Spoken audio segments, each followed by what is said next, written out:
encore une fois ce matin. C'est quand même dingue, il a fallu des mois de discussion, d'affirmations, de démentis, de mise au point, de polémiques et même d'une crise profonde, les 6 mois de Gilets jaunes, pour arriver à cette décision cette nuit à l'Assemblée nationale. Marche arrière sur les routes, le retour possible du 90 km/h au lieu de 80. Ce seront aux départements de décider. C'est toute l'illustration quand même d'une France souvent pilotée par des gens qui ne connaissent pas la réalité du terrain, d'une France guidée aussi par les lobbies.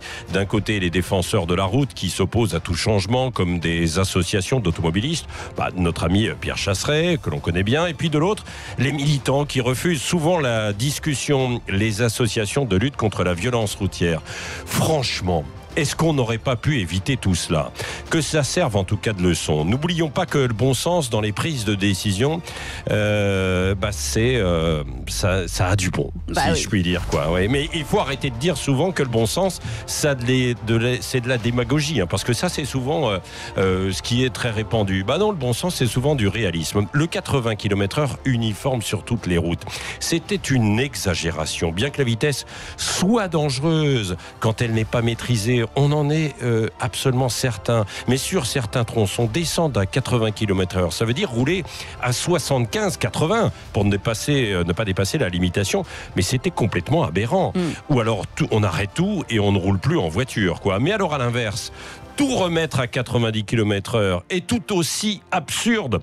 Il y a des endroits beaucoup trop dangereux et il faut même les rendre à moins de 80 km/h.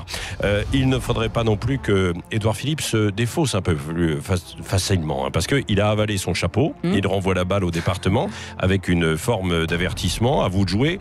Il faut pas qu'il se défausse quand même, il faut qu'il garde ses responsabilités. Il a voulu être droit dans ses bottes à un moment donné pour imposer cette mesure. Il revient dessus alors qu'il avait dit cet hiver qu'il n'en était pas question.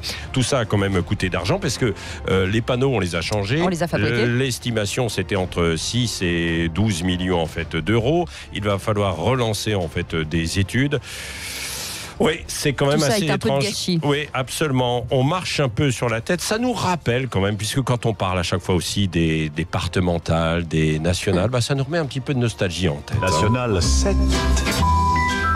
Il faut l'apprendre qu'on aille à Rome à 7. La Nationale 7. La fameuse Nationale 7.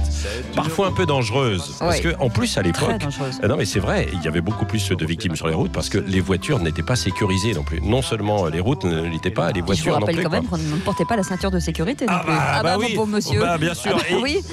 Mais vous aimez les routes départementales, nationales comme ça? Moi j'adore. J'adore parce que c'est c'est dommage de prendre l'autoroute alors que quand vous partez en vacances, c'est top. Il y en a qui n'aiment pas. Pas sur une route départementale. Je viens de vous dire que j'y mettais jamais les pieds sur les routes départementales. J'aime pas ça, les routes départementales. Je hais les routes départementales. Les routes départementales, rien que de m'en causer, ça me donne envie d'envoyer des mandales dans la tronche à tous fermés. Oui, Jean-Yann, voilà, il n'aime pas. Bon. On vous a dit qu'il aimait pas ça. Non, il aime pas ça. J'aime bien avec son petit côté titi.